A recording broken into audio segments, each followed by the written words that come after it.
Hey friends, today I want to talk to you about how to admire and not acquire. 9 ways that we can be satisfied with what we already have. Let me introduce myself. My name is Lynn Schroeder, and I empower men and women to step outside of their comfort zone and begin living a life that they could have never imagined. I love to ignite a fire and a passion in people who are ready for more and ready for a change. So this need to acquire when we admire something, and this never-ending dissatisfaction with things. Where is this video coming from? So let me tell you why I'm doing this video. Recently, my siblings and I lost our father in late April. And yeah, what a experience! What an experience that was. Our mother passed away several years back, and now our dad did. So when I think about my dad, the word that comes to my mind, there's actually 2 words that come to my mind when I think of my dad, and they are gratitude and contentment. I think contentment might win out. We were blessed to be able to circle our wagons around our father and take care of him, because in his later years he had dementia, Alzheimer's. And it was a blessing to take care of him, and it was an even greater blessing that he still knew all of us, and he didn't have a dramatic personality change. But what always came through was this never-ending sense of contentment. In fact, he would tell you, I would never change my life for anything. I wouldn't change anything. This is exactly what I need and what I want. Now, this is a man who grew up without a mother, several siblings, and they were dirt poor, yet he would never change anything. And recently we went to the farmhouse and we started kind of cleaning things up and getting rid of things and that kind of thing. And I can't help but always think of the time whenever I would go to his closet to pull clothes out for him to wear. And when we went to the closet this last time, that he had nothing in there. He had maybe 3 shirts, 3 winter shirts, 3 summer shirts, a couple pairs of jeans, and he just had hardly anything, yet he lived this abundant life and wouldn't change anything.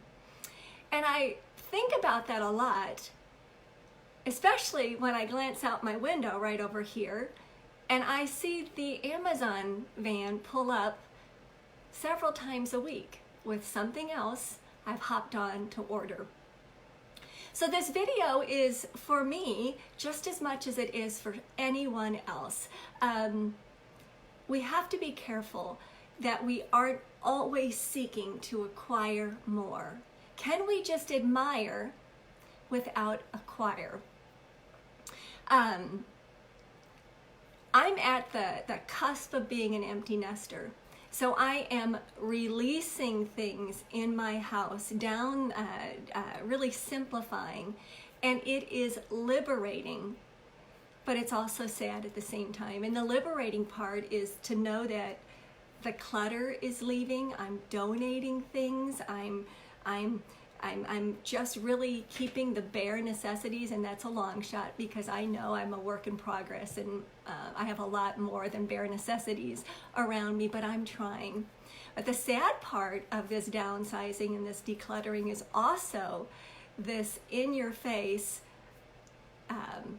reality of the things that I had acquired because I felt like I needed them when I could have just admired them. So how easy it is for us to take on this scarcity complex, that we need more, when in reality we have an abundance, especially here in the United States. It's a fact that we can be very objective with our scarcity when we say, I'm low on gas, Because if your tank says you're low, you're low. Or I'm low on battery. If your battery says you're low, then you are low. Or you're low on milk. I mean, if your milk jug is almost empty, then it's true. Maybe you're low on time.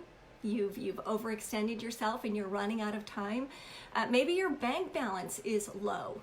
Those are all objective things.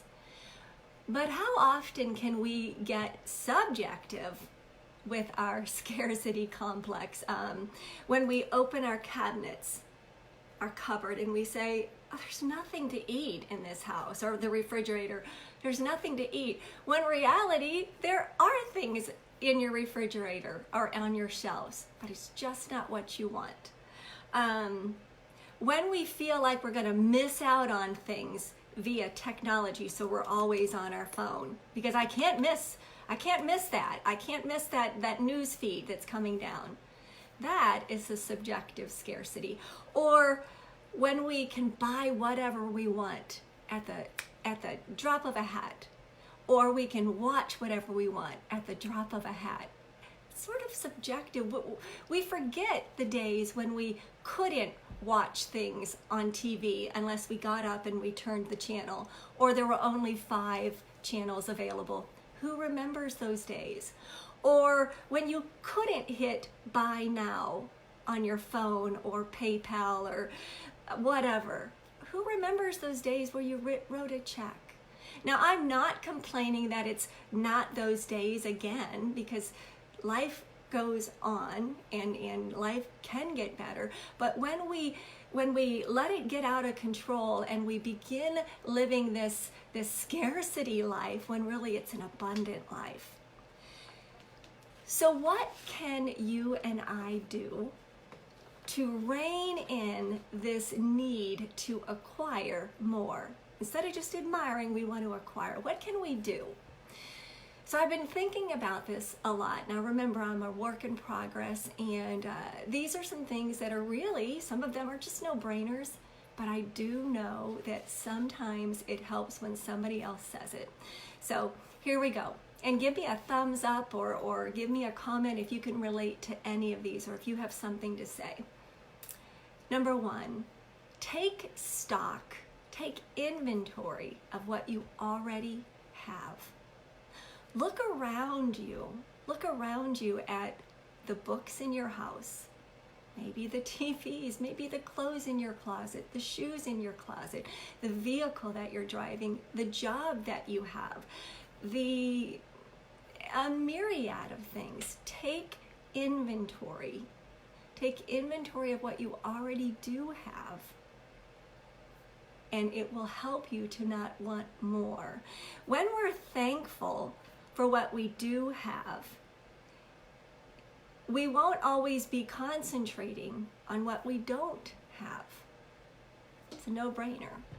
Number 2, you know me. I'm a coach, so I am often asking people, when my clients, tell me more about that. Why are you feeling that way? Can you expand on that a little bit more and let me know where that's coming from? Do the same thing to yourself. Ask yourself why. Focus internally. Why do I feel like I need to acquire that, instead of just standing back, sitting back and admire? When we build a stable inner world, when we can really be stable on the inside, it makes our outer world that much more complete and satisfying. When we exhibit behaviors like alcoholism, drug abuse, for myself it was an eating disorder years and years ago, a gambling problem, buying problem, it usually is stemming from a lack of something in your inner world.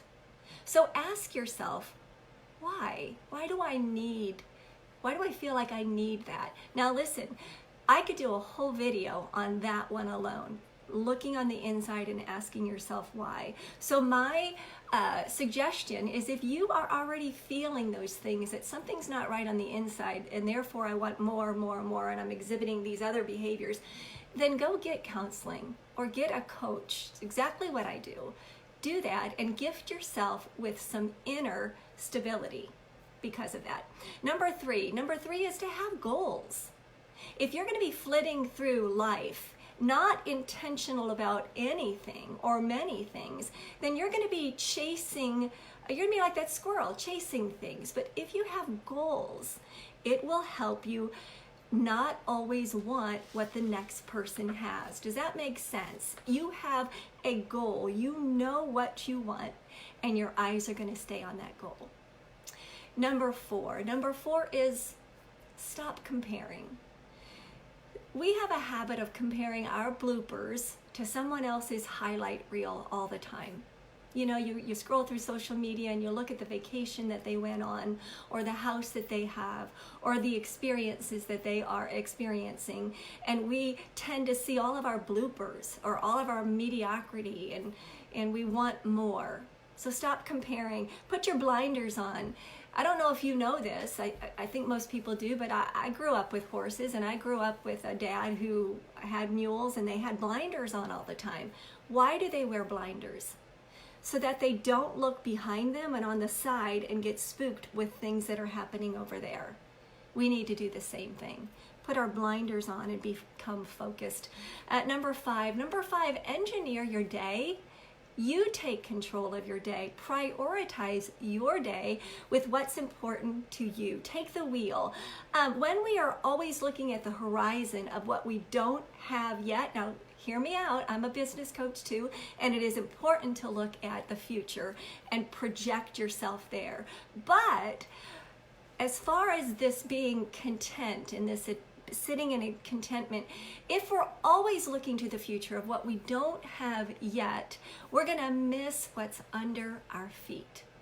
So you engineer your day.